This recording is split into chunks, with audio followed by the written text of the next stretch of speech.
عزیز ناظرین، میں Ayad Zarif آپ تمام دیکھنے والوں کو ہمارے روز کے حق کے سوال پروگرام کی نئی قسط میں خوش آمدید کہتا ہوں۔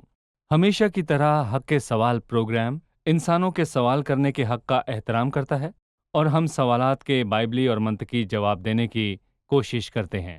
ناظرین، ہر روز ہمیں مسیحی ایمان، بائبل مقدس اور مسیحی زندگی کے تعلق سے سوالات موصول ہوتے ہیں، اور انہی سوالات میں سے ہمارا آج کا سوال یہ ہے: انسانی تعلقات میں عام بات ہے کہ باپ بیٹے سے پہلے وجود رکھتا ہے، اس لیے مسیح خدا کا ازلی بیٹا نہیں ہو سکتا، اس لیے وہ باپ سے کمتر ہے اور برابری کا دعویٰ نامناسب ہے۔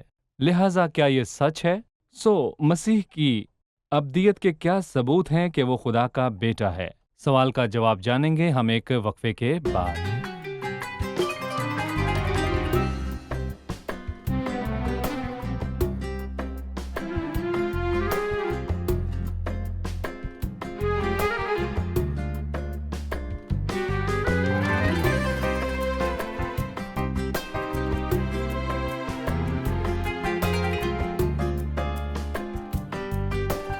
کیا مسیح کا آغاز صرف وقت کی تکمیل پر ہوا تھا یا اس کا وجود ازلی ہے؟ یہ سوال کافی الجھن زدہ ہے، اور بعض لوگ باپ اور بیٹے کے لقبات پر رک جاتے ہیں اور کہتے ہیں چونکہ خدا باپ کو باپ کہا جاتا ہے اور بیٹے کو بیٹا، اس لیے انسانی تعلقات کے لحاظ سے باپ بیٹے سے پہلے آتا ہے۔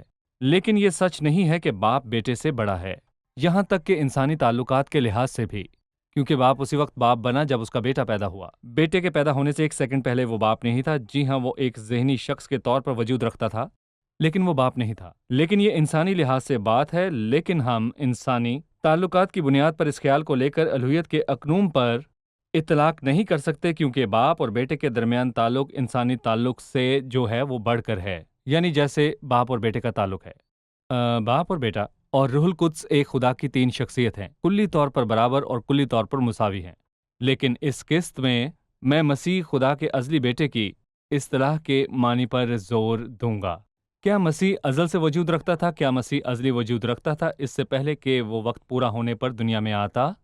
کچھ کہتے ہیں کہ وقت پورا ہونے پر مسیح کا آغاز ہوا جب وہ کنواری مریم سے پیدا ہوا۔ لیکن آئے دیکھتے ہیں کہ بائبل مقدس مسیح کے بارے میں کیا کہتی ہے جب وہ دنیا میں نہیں آیا تھا۔ مثلاً گلاطیوں 4 باب میں بائبل کیا کہتی ہے: لیکن جب وقت پورا ہو گیا تو خدا نے اپنے بیٹے کو بھیجا جو عورت سے پیدا ہوا اور شریعت کے ماتحت پیدا ہوا۔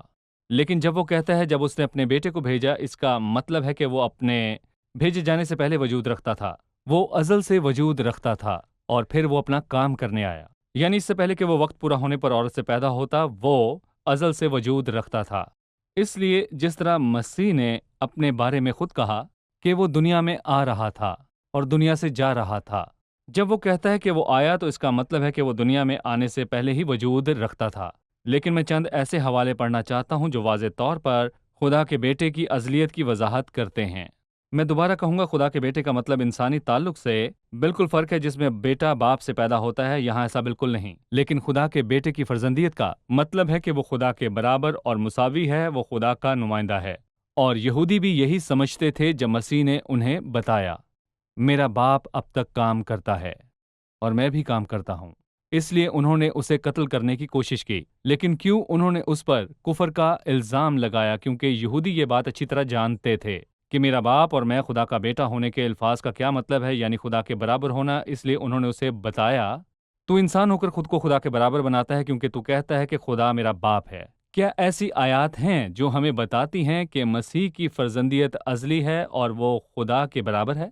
ازلی ہے، اس سے پہلے کہ وقت پورا ہونے پر پیدا ہوتا۔ تو اگر ہم یسایہ 48واں باب 6 آیت کو پڑھیں تو یہاں پر کچھ یوں مرقوم ہے: میرے نزدیک آؤ اور یہ سنو، میں نے شروع ہی سے پوشیدگی میں کلام نہیں کیا، جس وقت سے کہ وہ تھا میں وہیں تھا، اور اب خدا نے اور اس کی روح نے مجھ کو بھیجا ہے۔ یسایہ 48 کی اس آیت میں ہم 3 شخصیات کو دیکھتے ہیں۔ جس وقت سے وہ تھا، باپ کا وجود، میں وہیں تھا، خدا بیٹا، اور اب خدا نے، یعنی یہ باپ ہے، نے اس کی روح نے مجھے بھیجا ہے۔ باپ، بیٹا اور روح القدس وہ کب سے وجود رکھتے ہیں؟ ازل سے۔ باپ ازل سے ہے، بیٹا ازل سے ہے، روح القدس بھی ازل سے وجود رکھتا ہے۔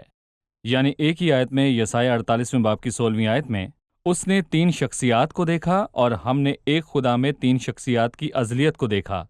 اگر ہم میکا 5:2 کو پڑھیں، یہ مشہور آیت ہے اور اس میں بہت سے مکاشفات ہیں۔ وہ کہتا ہے، لیکن اے بیت لحم افراطہ، اگرچہ تو یہودا کے ہزاروں میں شامل ہونے کے لیے چھوٹا ہے، تو بھی تجھ میں سے ایک شخص نکلے گا اور میرے حضور اسرائیل کا حاکم ہوگا، اور اس کا مصدر سابق قدیم الایام سے ہے۔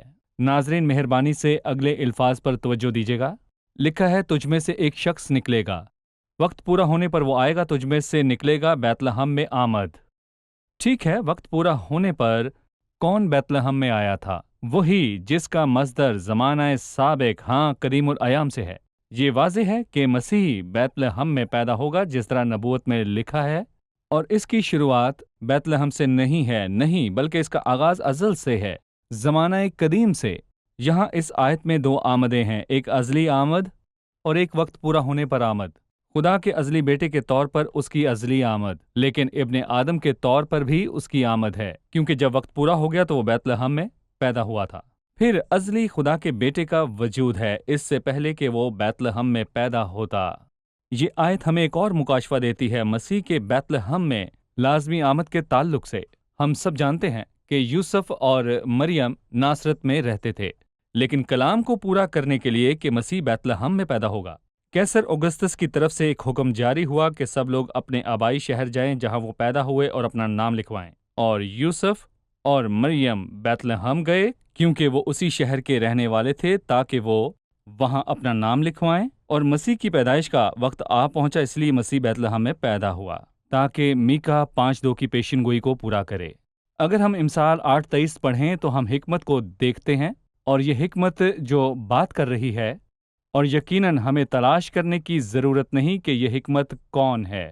یہ مسیح ہے، خدا کی حکمت اور خدا کا ذہن۔ ہم 23ویں آیت میں پڑھتے ہیں، میں ازل سے یعنی ابتدا ہی سے مقرر ہوئی، اس سے پہلے کہ زمین تھی۔ امثال 8ویں باب کی 23ویں آیت ہمیں ازلی مسیح بطور خدا کے بیٹے کے بارے میں بتاتی ہے۔ مسیح خدا کا ازلی بیٹا ہے، وہ وقت پورا ہونے سے پہلے وجود رکھتا تھا۔ ہم یوحنا 1 باب 1-2 آیت کی طرف آتے ہیں۔ لکھا ہے، ابتدا میں کلام تھا، اور کلام خدا کے ساتھ تھا، اور کلام خدا تھا۔ یہی ابتدا میں خدا کے ساتھ تھا۔ ان الفاظ پر غور کریں، ابتدا میں کلام تھا، وہ یہ نہیں کہتا کہ ابتدا میں وہ کلام بن گیا، بلکہ وہ کلام تھا یونانی فعل تھا کہ معنی ہے کہ وہ تھا، وہ ہے اور وہ ہوگا۔ ایک تسلسل ہے ماضی سے ازل میں اور مستقبل میں۔ یہ مسیح ہے جو ازلی اور ابدی ہے۔ آخری اظہار عبرانیوں 9 باب کی 14ویں آیت میں ہے۔ لکھا ہے، تو مسیح کا خون جس نے اپنے آپ کو ازلی روح کے وسیلے سے خدا کے سامنے بے عیب قربان کر دیا۔ یہ تمام آیات ہمیں مسیح کے ازلی وجود کے بارے میں بتاتی ہیں کہ وہ خدا کا ازلی بیٹا ہے، وقت پورا ہونے سے پہلے ہی وہ وجود رکھتا تھا۔ عزیز ناظرین، آپ سے اگلی قسط میں ایک نئے سوال کے ساتھ دوبارہ حاضر ہوں گے۔ خداوند آپ کو برکت دے۔